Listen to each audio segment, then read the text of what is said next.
자, 이 표적이 무엇이냐고 묻는 사람들에게, 그리고 하시는 일이 무엇이냐고 묻는 사람들에게 예수님께서는 기록된 바, 여러분 이 기록은 구약의 기록에도 있고요. 많은 증언들이 있습니다. 이렇게 말씀하시죠. 31절에 하늘에서 저희에게 떡을 주어 먹게 하였다함과 같이 우리 조상들은 광야에서 만나를 먹었나이다. 너희들이 원하는 표적이, 너희들이 행하고자 너희들이 바라는 것이 이것이냐?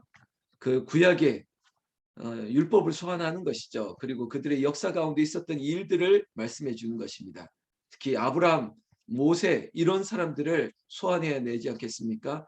그래, 모세 그 광야에서 이스라엘 백성들에게 만나를 먹이셨지. 이것이 무엇인가? 하늘에서 내린 정말 이 둥글둥글하고 가시 같고 무엇인지 알 수 없는 이것으로 온 백성들이 배부르게 먹었던 것 매일매일 채워주셨지. 그래, 그것을 원하는 것이냐? 너희들이 말하는 것이 그 광야의 만나를 원하는 것이냐? 여러분, 만나 한번 생각해 보십시오. 그날에 필요한 양만큼 걷어서 먹게 했습니다.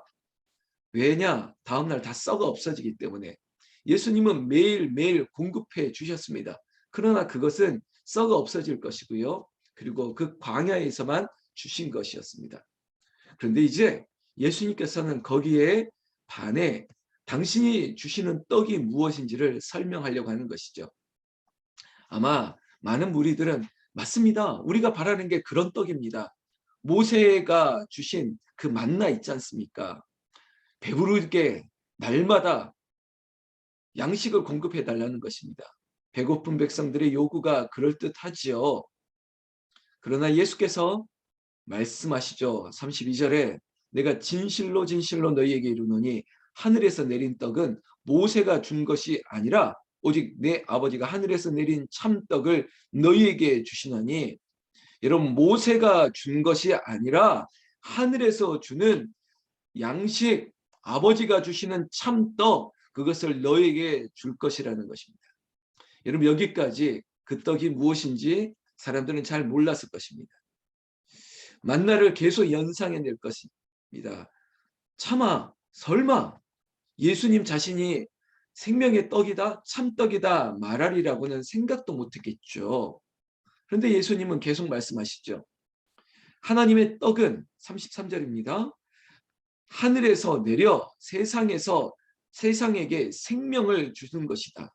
여러분, 이 떡은 그저 먹고 배부르고 썩어지는 것이 아니라 이것은 생명의 떡이라고 얘기하고 있습니다. 도대체 그런 떡이 어디에서 날 수 있을까?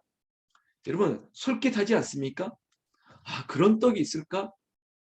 여러분, 그런 상상해보지 않았습니까? 물론 먹는 즐거움이 있겠지만 그냥 알약 하나 먹으면 전혀 배고프지 않고 그냥 늘 유지하는 그런 거 있으면 재미없을까요? 34절에 저희가 가로되 주여 이 떡을 항상 우리에게 주소서, 이겁니다. 광야의 40년의 세월 가운데 매일매일 내린 만나, 그거 자꾸 생각해내는 것이죠. 매일 주소서. 여러분, 주기도문에게 일용할 양식을 주옵소서. 일용할 양식이 무엇입니까? 예수께서 이르시되 내가 곧 생명의 떡이니. 여러분, 얼마나 강력한 자신의 정체성을 얘기합니까? 내가 생명의 떡이다. 내가 생명의 떡이다. 내게 오는 자는 결코 줄이지 아니할 것이다. 이겁니다. 나로 말미암아 너희는 배고프지 아니할 것이다. 목마르지 아니할 것이다. 나로 더불어 먹고 나로 더불어 사는 것입니다. 여러분, 이것을 이해할 수 있을까요? 예수님은 자신을 가리켜 생명의 떡이다. 나를 먹으라 라고 얘기하는 것입니다. 그리고 이렇게 말씀하십니다. 나를 믿는 자는 영원히 목마르지 아니하리라. 할렐루야. 나를 믿는 자는 영원히 목마르지 아니하리라. 여러분, 바라보는 것입니다. 쳐다봐야 되는 것입니다. 마시라고 할 때 마셔야만 되는 것입니다. 구원은 믿음이에요. 믿음의 역사예요. 하나님의 은혜로 믿음으로 얻는 것이 구원이죠. 예수를 믿는 것입니다. 오늘 많은 따르는 백성들이 그저 표적과 기사와 이적, 그것을 보고 따르는 것이 아니라 내가 생명의 떡이다. 나를 믿는 자는 영원히 목마르지 아니하리라. 이 구원하심을 설파하고 있습니다. 이 사실을 믿어야 되는 것이죠. 사랑하는 새벽을 깨우는 성도 여러분, 이 자리에 있는 우리에게 예수가 생명의 양식이 되십니다. 우리가 그로 더불어 먹고 그로 더불어 사는 것이죠. 목마르지 아니하십니다. 그리고 부족하게 하지 않습니다. 그가 우리의 모든 것 되십니다. 만물 위에 만물이 되시고 그로 더불어 모든 것들을 채워주시는 것이에요. 예수가 우리의 목마름, 우리의 배고픔, 지금 우리 안에 있는 모든 문제 예수님이면 충분합니다. 예수님이면 12강조리가 남는 역사를 일으키는 것처럼 우리의 문제라고 하는 기도 제목들 이것 예수님으로 말미암아 후히 주시고 넘치도록 남으시게 하는 역사가 저와 여러분들에게 있기를 예수님의 이름으로 축원합니다. 36절에 그러나 내가 너희더러 이르기를 너희는 나를 보고도 믿지 아니하는도다 이겁니다. 내가 생명의 떡이다. 나를 믿는 자는 영원히 목마르지 아니하다. 이렇게 말씀했는데 왜 나를 보고도 그 생명이 나에게 있음을 내가 여기 있는데 왜 나를 보고도 믿지 아니하냐. 여러분 이것이 예수님의 안타까움이에요. 하나님의 뜻을 이루기 위해서 이 땅에 오신 목적이 이것인데 구원하심을 이루고자 그가 십자가에 죽어야만 하시는 그의 모든 하나님의 뜻을 이루어 가고 있는데 왜 보고도 믿지 아니하느냐. 계속적으로 아버지께서 내게 주시는 자는 다 내게로 올 것이요 내게 오는 자는 내가 결코 내어 쫓지 아니하리라. 수고하고 무거운 짐진 자들아 다 내게로 오라. 내가 너희를 쉬게 하리라. 나를 믿는 자는 죽지 않는 것이에요. 우리가 요한복음 3장 16절에서 하나님이 세상을 이처럼 사랑하사 독생자를 주셨으니 그를 믿는 자마다 영생을 얻게 하려 하심이라.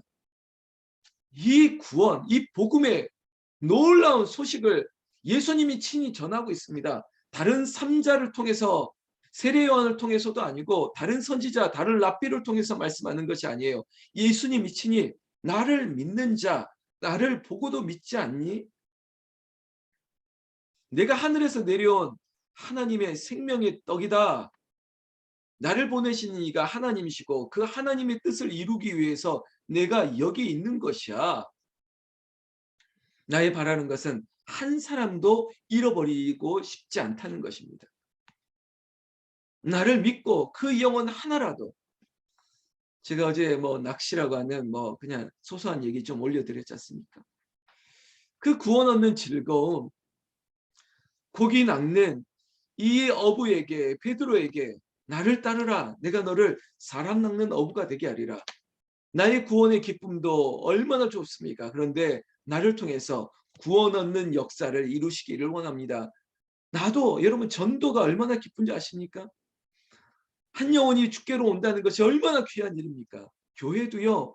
새로운 생명이 태어나면 그게 기쁜 교회가 되는 것이에요. 우리의 기쁨의 늘 이 역사는 거기에서부터 시작되는 것이에요. 구원 얻는 즐거움, 구원은 얻는 성도가 더해지는 교회, 한 생명이 주께로 나오는 것을 보는 교회, 우리가 그 교회를 꿈꾸는 것이고 여러분들의 가정이 교회고 여러분들이 교회라면 여러분 한 영혼을 구원하기 위한 기쁨으로 우리는 애써야 되는 것입니다.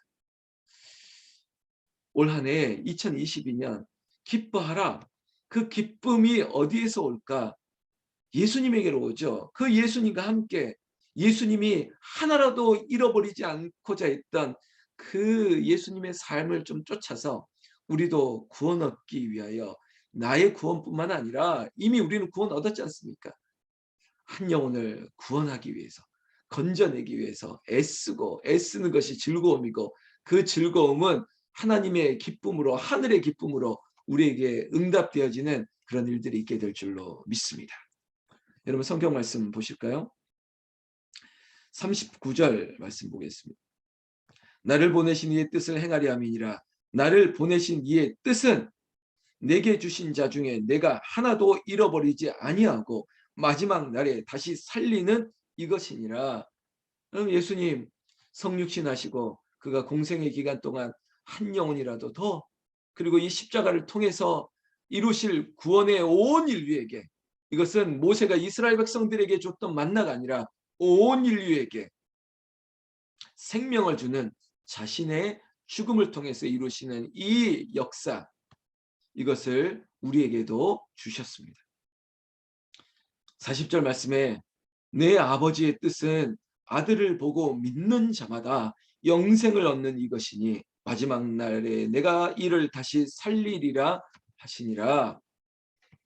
여러분, 예수님의 뜻은, 하나님 아버지의 뜻은 구원 얻기 위하여, 영생을 얻기 위하여 우리에게 그를 보고 믿는 자마다 이 놀라운 은혜를 주시기 위함이라는 것이죠. 여러분, 오늘 하루도 구원 얻은 즐거움 우리에게 넘치게 될 줄로 믿습니다. 그리고 생명의 떡이신 예수님과 함께하는 역사가 있기를 주의 이름으로 축원합니다. 생명의 떡, 어디에서부터 있을까요? 하나님의 계시를 통해서 나타납니다. 말씀을 통해서 생명의 떡을 먹는 것입니다. 그리고 우리의 주변을 둘러보더라도 온통 하늘의 뜻입니다. 하나님의 계시가 이 자연을 통해서, 또 그것을 통해서도 우리는 공급받는 은혜가 있을 것입니다. 오늘 하루 생명의 떡이신 예수님과 함께 우리의 구원의 즐거움이 누군가에게 보여지는 구원의 복된 소식, 복음의 통로가 되시기를 예수님의 이름으로 축원합니다. 축원합니다.